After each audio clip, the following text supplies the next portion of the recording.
Hello साथियों, नमस्कार। आप सभी का स्वागत है फिर से एक नए वीडियो में।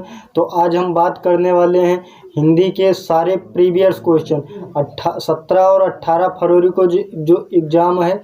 अब कुछ नया पढ़ने की ज़रूरत नहीं, अब सिर्फ हमें क्या करना है, रिवीजन करना है।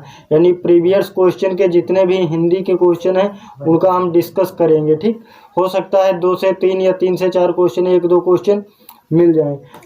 तो जैसे पहला क्वेश्चन दिया हुआ है, अर्थ की दृष्टि से संज्ञा के भेद। यानी संज्ञा के कितने भेद होते हैं?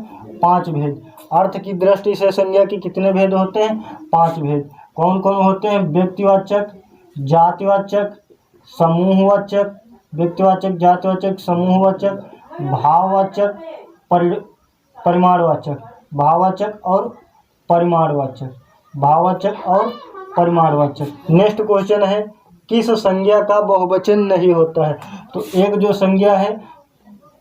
संज्ञा हमारी है परिमाणवाचक, परिमाणवाचक संज्ञा का बहुवचन नहीं होता। कौन सी संज्ञा का? तो परिमाणवाचक, यानी परिमाणवाचक संज्ञा का बहुवचन नहीं होता है। नेक्स्ट क्वेश्चन है, हिंदी में वचन के प्रकार। यानी हिंदी में कितने वचन होते हैं? तो 2 वचन। कौन कौन से? एक वचन और बहुवचन, एक वचन और बहुवचन, एक वचन और बहुवचन। बहुवचन में कुछ शब्द हमेशा बहुवचन में प्रयुक्त होते हैं, जैसे प्राण, आंसू, हस्ताक्षर, प्राण, आंसू, हस्ताक्षर, दर्शन, अक्षत इत्यादि शब्द कुछ होते हैं जो हमेशा बहुवचन में प्रयुक्त होते हैं। हिंदी में कारक के कितने भेद होते हैं?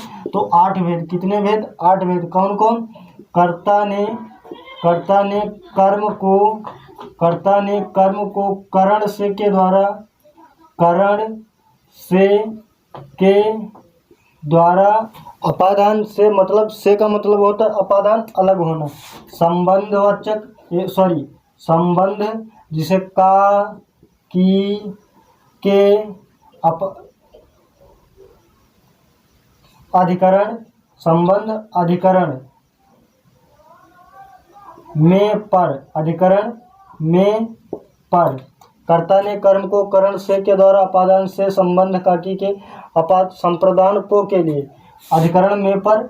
नेक्स्ट आता है संप्रदान को के लिए, कितने हो गए? 1 2 3 4 5 6 7। एक आता है संबोधन। नेक्स्ट आता है संबोधन। नेक्स्ट क्वेश्चन आता है कि सर्वनाम के कितने भेद होते हैं? तो 6 भेद होते हैं। कौन कौन से होते हैं? पहला होता है पुरुषवाचक, दूसरा होता है निश्चयवाचक, दूसरा होता है निश्चयवाचक, तीसरा होता है अनिश्चयवाचक, चौथा होता है संबंधवाचक, पांचवा होता है निजवाचक, छठा होता है प्रश्नवाचक। अब नेक्स्ट क्वेश्चन आता है कि विशेषण के कितने भेद होते हैं? तो अब विशेषण देखेंगे, विशेषण के कितने भेद होते हैं? तो विशेषण के 4 भेद होते हैं। कितने भेद होते हैं? 4 भेद होते हैं। कौन कौन से? पहला आता है सार्वनामिक विशेषण, दूसरा आता है गुणवाचक, तीसरा आता है संख्यावाचक, और चौथा आता है परिमाणवाचक। चौथा आता है परिमाणवाचक। नेक्स्ट आता है विशेषण की तुलनात्मक अवस्थाएं कितनी होती हैं? तो 3, मूलावस्था, उत्तरावस्था और उत्तमावस्था। नेक्स्ट क्वेश्चन आता है क्रिया के मूल रूप को क्या कहते हैं? तो क्रिया के मूल रूप को धातु कहते हैं। क्या कहते हैं? धातु कहते हैं। क्रिया की परिभाषा क्या है? किसी कार्य का होना या करना पाया जाए उसे क्रिया कहते हैं। क्रिया के मूल रूप को क्या कहते हैं? धातु। नेक्स्ट क्वेश्चन आता है वाच्य के प्रकार कितने होते हैं? तो वाच्य के 3 प्रकार होते हैं। पहला आता है कर्तृवाच्य, दूसरा आता है कर्मवाच्य, तीसरा आता है भाववाच्य। नेक्स्ट क्वेश्चन आता है काल के भेद। यानी काल का मतलब होता है समय, तो इसके भेद कितने होते हैं? 3। पहला आता है भूतकाल, भूतकाल के कितने भेद हैं? 6। नेक्स्ट आता है भविष्यकाल। भविष्यकाल के कितने भेद हैं? तो 5। नेक्स्ट आता है भविष्यकाल के कितने भेद हैं? 3। नेक्स्ट आता है वर्तमान काल। वर्तमान काल के कितने भेद हैं? तो 5। वर्तमान काल के कितने भेद हैं? 5। नेक्स्ट आता है उपमेय उपमान किस समास में होता है? तो यह होता है कर्मधारय समास। किस समास में? कर्मधारय समास। उपमेय उपमान या विशेष या विशेषण किस उपमेय उपमान या विशेषण और विशेष किस समास में होता है? तो कर्मधारय में। और नेक्स्ट आता है भारत मुनि के अनुसार रसों की संख्या कितनी है? 8। भारत मुनि के अनुसार रसों की संख्या कितनी है? 8। नेक्स्ट क्वेश्चन आता है स्थायी भावों की संख्या कितनी है? तो स्थायी भावों की संख्या है 9। संचारी भावों की संख्या कितनी है? तो संचारी भावों की संख्या 33 है। हिंदी साहित्य का 9वां रस कौन सा है? शांत रस। 9वां रस कौन सा है? शांत रस। बस भरत मुनि ने नाट्य शास्त्र में अपने जो 9वां रस है शांत रस, इसका वर्णन नहीं किया। नेक्स्ट आता है करुण रस का स्थायी भाव क्या होता है? शोक। करुण रस का स्थायी भाव क्या होता है? शोक। नेक्स्ट आता है वाक्यम रसात्मक काव्यम किसकी पंक्ति है? वाक्यम रसात्मक काव्यम किसकी पंक्ति है? तो विश्वनाथ की। किसकी पंक्ति है? विश्वनाथ की। नेक्स्ट क्वेश्चन आता है छंद का प्रथम उल्लेख, यानी छंद का प्रथम उल्लेख का वर्णन कहाँ से मिलता है? तो ऋग्वेद के। कहाँ से मिलता है? ऋग्वेद के। नेक्स्ट क्वेश्चन आता है छंद के प्रकार। तो छंद कितने प्रकार के होते हैं? 3 प्रकार के। कौन कौन से होते हैं?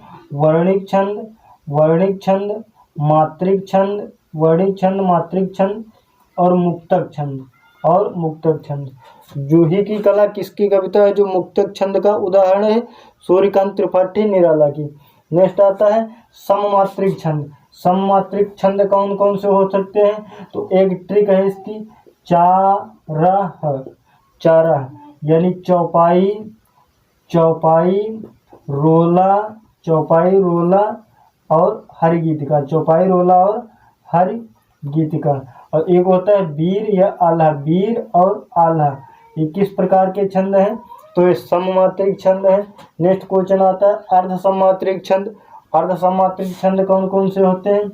तो शोभदो, शोभदो यानी सो से सोरठा, बा से बैरबै, दो से दोहा। इनकी मात्राओं की एक ट्रिक है, देखिए पहला और तीसरे चरण में 11,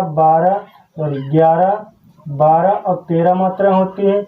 दूसरे और चौथे चरण में 12, 7, 11, 12, 7, 11। नेक्स्ट क्वेश्चन आता है शिल्पगत आधार पर दोहे का उल्टा कौन सा छंद होता है? तो सोरठा। दोहे का उल्टा कौन सा छंद होता है? सोरठा। सोरठा किस प्रकार का छंद है? तो यह अर्ध सममात्रिक छंद है। नेक्स्ट क्वेश्चन आता है शब्द अलंकार के भेद, यानी शब्द अलंकार के भेद कितने हैं? तो 3। कौन कौन से? अनुप्रास, अनुप्रास, यमक, अनुप्रास, यमक और श्लेष। अनुप्रास, यमक और श्लेष।